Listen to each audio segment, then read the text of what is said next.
പ്രിയമുള്ളവരെ, ഈ തിരുവട്ടത്തിലേക്ക് വീണ്ടും സ്വാഗതം. ഇന്ന് നമ്മുടെ രാവിലെ നമ്മൾ ഉറക്കമുണരുമ്പോൾ നമ്മൾ വാർത്താമാധ്യമങ്ങൾ ഒക്കെ നോക്കുമ്പോൾ, ദിനപത്രങ്ങളൊക്കെ നോക്കുമ്പോൾ വളരെ ഞെട്ടിപ്പിക്കുന്നതായ വാർത്തകളാണ് നമുക്ക് കേൾക്കുവാനും കാണുവാനും കഴിയുന്നത്. പ്രിയപ്പെട്ടവരെല്ലാവരും ഒരുമിച്ച് ഒരു കുടുംബത്തിൽ ആത്മഹത്യ ചെയ്യുക, അതുപോലെ തന്നെ ഭീകരമായ രീതിയിൽ പകൽ വെളിച്ചത്തിൽ തന്നെ മനുഷ്യനെ വെട്ടി നോക്കിക്കൊല്ലുക, വളരെ ഭയപ്പെടുത്തുന്നതായ സംഭവങ്ങളാണ് നമ്മുടെ ചുറ്റുപാട് നടക്കുന്നത്. ദൈനംദിനം ഇത് കൂടി വരുന്നതല്ലാതെ ഒട്ടും കുറയുന്നില്ല.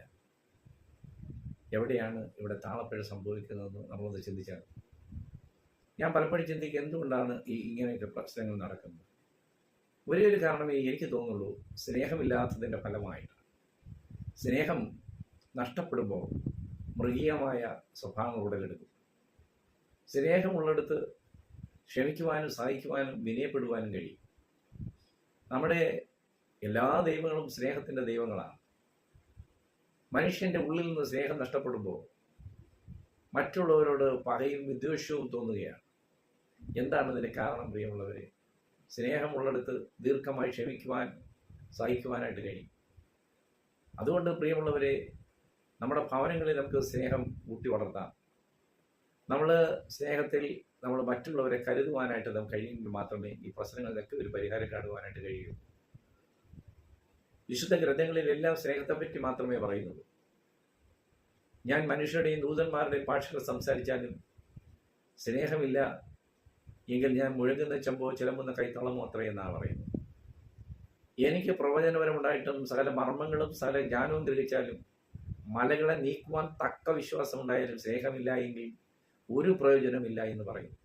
സ്നേഹം ദീർഘമായി ക്ഷമിക്കുകയും ദയ കാണിക്കുകയും ചെയ്യുന്നു. സ്നേഹം സ്പന്ദിക്കുന്നില്ല, നിഗളിക്കുന്നില്ല, അയോഗ്യമായി നടക്കുന്നില്ല, സ്വാർത്ഥം അന്വേഷിക്കുന്നില്ല, ദോഷം കണക്കിടുന്നില്ല. എല്ലാം ഓർക്കുന്നു, എല്ലാം സഹിക്കുന്നു, എല്ലാം വിശ്വസിക്കുന്നു. പ്രിയമുള്ളവരെ, നമുക്ക് മറ്റുള്ളവരോട് പൊറുക്കുവാൻ, സോറി പറയുവാനൊക്കെ കഴിയുമ്പോഴാണ് നമ്മൾ വിജയിക്കുന്നത്.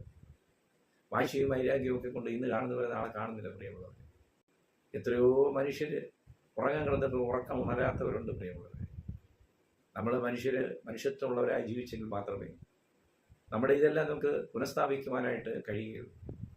നമ്മുടെ കുഞ്ഞുങ്ങളെ നമ്മുടെ സമൂഹത്തിൽ അവരെ വിടുമ്പോൾ നമ്മൾ അവരെ സ്നേഹത്തിൽ വളർത്തുമ്പോൾ, സ്നേഹം കൊടുത്ത് സ്നേഹം തിരികെ വാങ്ങുക, ബഹുമാനം കൊടുത്ത് ബഹുമാനം തിരികെ വാങ്ങുക. പ്രിയമുള്ളവരെ, അങ്ങനെയുള്ള ഒരു തലമുറയായി ഉണ്ടാവാൻ ഇടയാകട്ടെ എന്ന് പ്രാർത്ഥിക്കുന്നു, ആശംസിക്കുന്നു. അടുത്ത വീഡിയോയുമായിട്ട് അടുത്ത ദിവസം വരുന്നതാണ്. Thank you all. എന്തെങ്കിലും അനുകൂലമായിട്ടോ പ്രതികൂലമായിട്ടോ കമൻറ്റ് ചെയ്യേണ്ടോ കമൻറ്റ് ചെയ്യാം, ഷെയർ ചെയ്യാം, അതുപോലെ സബ്സ്ക്രൈബ് ചെയ്യാം. Thank you all.